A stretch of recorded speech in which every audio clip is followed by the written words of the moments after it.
Hey y'all, it's your girl Hey Spring, and let's just get into the video today.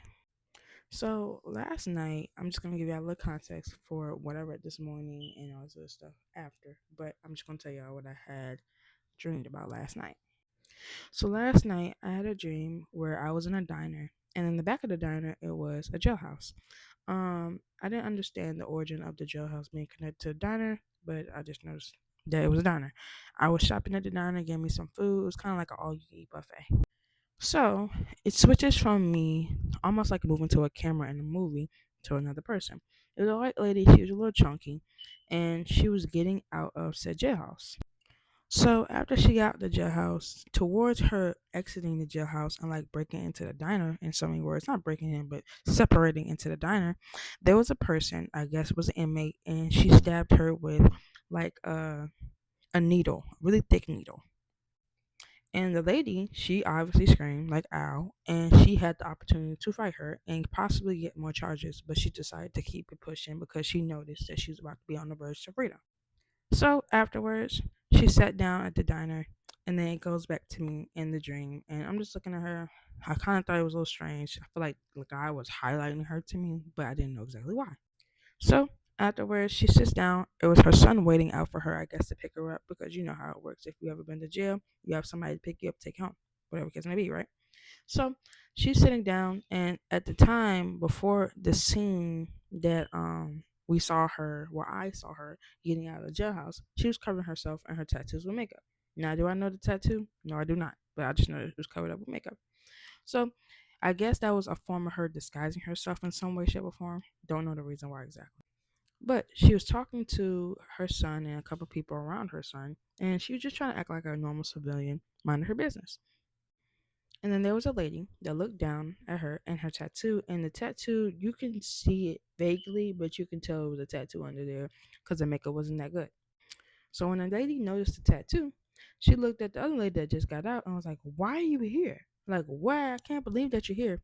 And then the lady that actually got out, she got frustrated because she was saying that just because I was in there doesn't mean I haven't changed.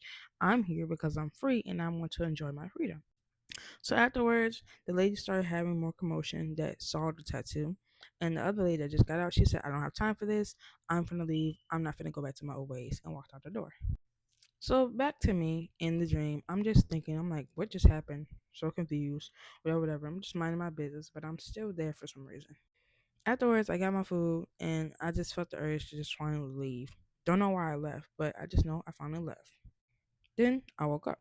But also, let me tell you guys the story from what I just read in the Bible today. So for today or this week, it's the theme is service, right? And for today is Joshua chapter 20, verse 15. Now I'll read it to you guys.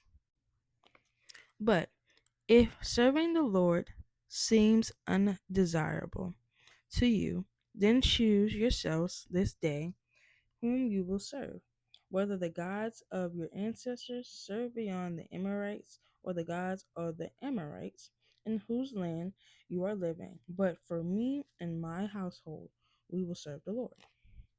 And normally I feel like I get my own little revelations from when I just read the word with God. But after I read that and looked up like the reference notes with it and stuff like that, I said, God, I'm kind of confused because I have a feeling that this dream has something to do with what I read this morning. And I believe he told me this. What he ended up saying was, it does. Because at the end of the day, that lady could have chose to go back to her old lifestyle and choose what she could have thought was her own God, which was pride or respect in so many words.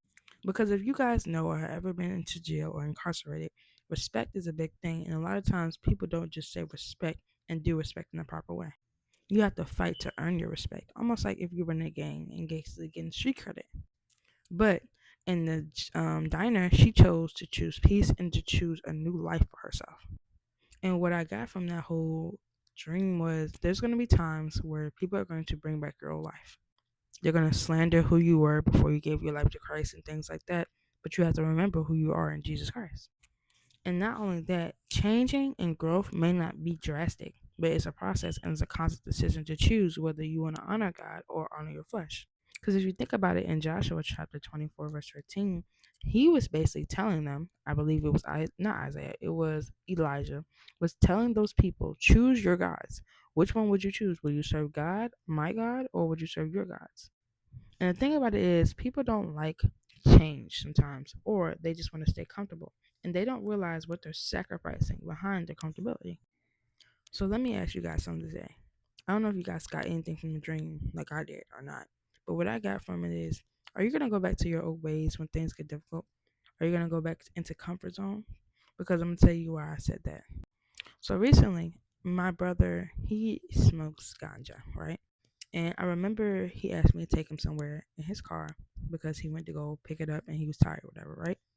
But I was like, okay, I said, God, I don't know. I'm kind of scared because I feel like I'm gonna be tempted to want to do that with him. And I remember I was in the car, and mind you, he has a rental, so he actually can't do that in the rental. But I still ended up asking him, hey, are you gonna do that in the rental or are you gonna wait till you get home?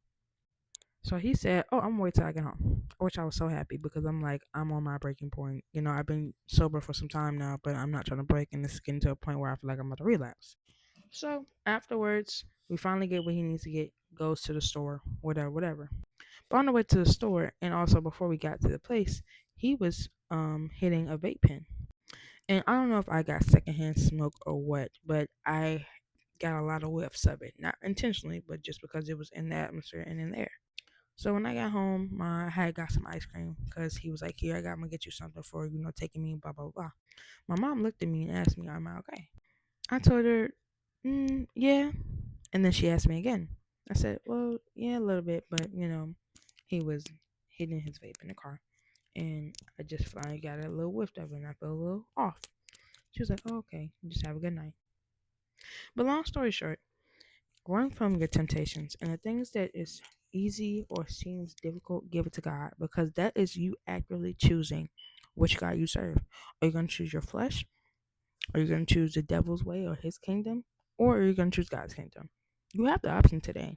The issue is we need to learn to die to ourselves. Dying to ourselves is not fun. Stacking our will for God's will is not fun, but it's worth it in the long haul. Love you guys. Peace.